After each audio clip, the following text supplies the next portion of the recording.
Hi everyone, this is Nikki Rowland and today I have a layout to share for Simple Stories. I am using the October 31st. Now that's a simple vintage collection, so its official name is Simple Vintage October 31st. Obviously it's Halloween themed. I love a bit of Halloween.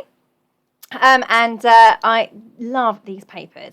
So I love the colour scheme. The orange and the black is really cool, and it's got a little bit of kind of like dark navy in there too, and some lighter orange. I just really love it. It doesn't have any purple or anything like that, so it's a cool colour scheme. I really love this colour scheme. It feels more I don't know, it feels more vintage than the the kiddie stuff with the green and the purple as well. So it definitely feels more grown up. So I'm scrapbooking my big girl, who is dressed up but posing beautifully as she always does. We had some fun. We always have some fun at Halloween, dressing up and doing photos. So we set up our lounge as with a little photo type area, and always have loads of fun getting dressed up and pulling funny faces and doing all that kind of stuff. So anyway, that's what I'm scrapbooking today. So I opened the collection pack for October 31st, and the first paper that looked at me was that one. So it's like a whitish vintagey background with a big cluster at the top printed onto it that says Boo. And over on the left it has a girl, but I couldn't, sorry, excuse me, I just knocked something over.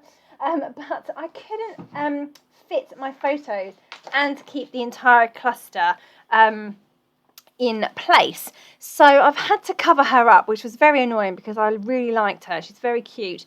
So unfortunately I've covered her up, but then I've got the rest of the cluster and the word Boo on show, which makes sense.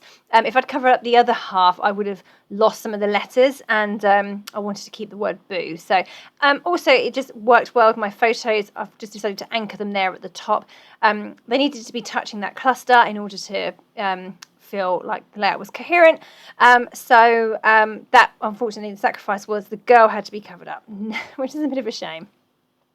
Okay, so I have trimmed that paper down, just dressed the edges. I've pulled out one of the papers from the Simple Vintage Basics pack, which are solid papers with a small kind of print on them, but they're lovely papers. I really love them. They're brilliant for backgrounds. I normally reach for black cardstock for Halloween style layouts, but in this case I didn't need to, because there was a plain Simple Vintage Basics paper in black, so that's what I've done. I have taken one of the lovely chipboard frames, and I have trimmed that down. So basically, because my photos are on different levels, one's higher than the other, the frame, which was a landscape frame, it didn't really work. It wouldn't have fitted underneath the two photos, so I cut it, because I really wanted to use the big cluster on the right of that frame. So I cut it to kind of fit my photo, and I've slotted my photo in. And where I have the rough edge, the top rough edge is hidden under the photo, but the bottom rough edge I wanted to show because I really like the stripy colour on the bottom. I'm sorry that this video is a bit overexposed. I'm not sure why.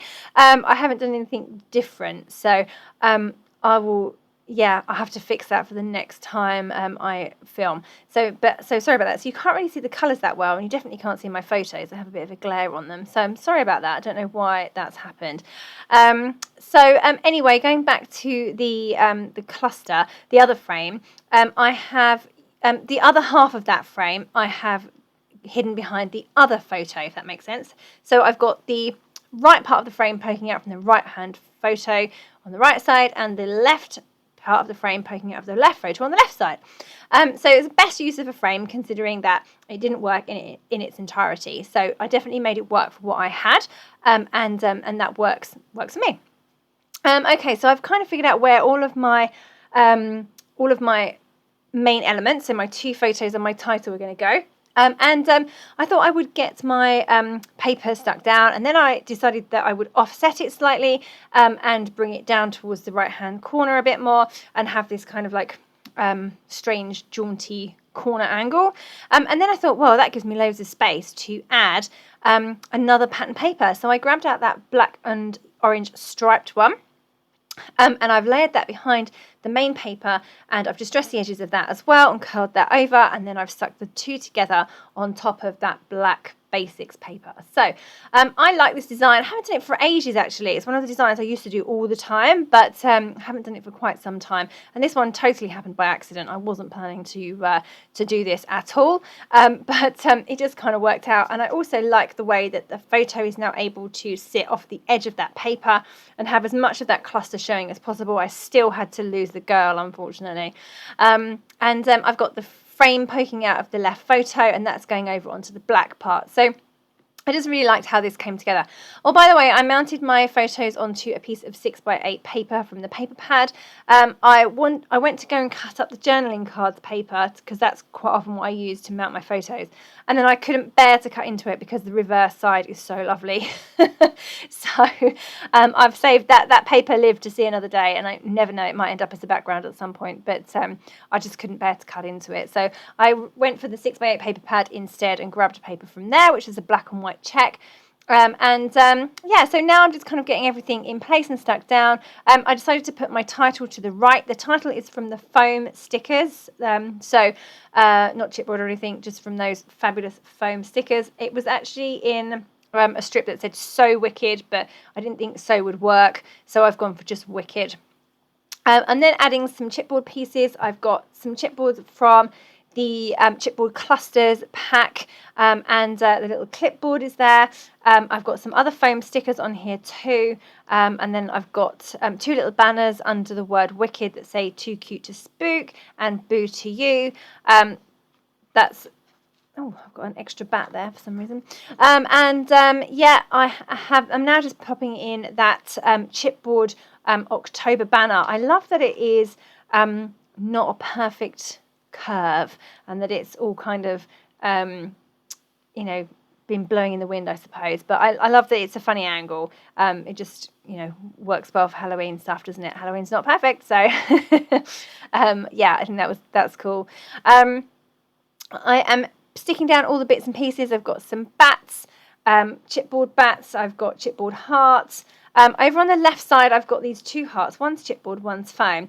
For some reason, I couldn't get them to work. I just didn't like how they looked. And they should be really easy because they're just hearts.